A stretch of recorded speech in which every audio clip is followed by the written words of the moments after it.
Hello সবাইকে, আসসালামু আলাইকুম। আজকে আমি একটি সুন্দর বই পড়ে শোনাবো। তার নাম অদ্ভুত রে চুড়ি। জানো, এই বইটা লিখেছেন আফসানা নিতু আন্টি। তো তাকে এই ভিডিও দেওয়ার জন্য এটি আমি পড়ে শোনাবো।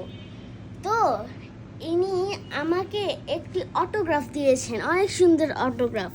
লিখেছেন, নির্ঝর পাখিটার জন্য ভালোবাসা, আফসানা নিতু। তো এই অটোগ্রাফটা শুনে আমি অনেক খুশি হয়েছি।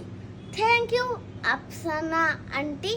তখন আমি আপনার বইটা পড়ে শোনাবো।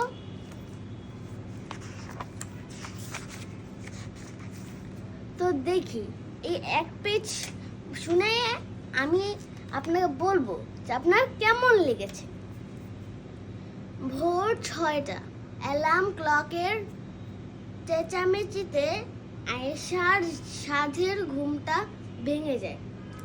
চোখ বুজে মাথার কাছে রাখা টেডি বিয়ারটা খুঁজে আয়েশা, কারণ টেডি বিয়ারটা পেটের মাঝেই অ্যালার্ম ক্লকটা বসানো। তার মামা মেহেদি গত বছর তার জন্মদিন উপলক্ষে তাকে এটা গিফট করেছিল।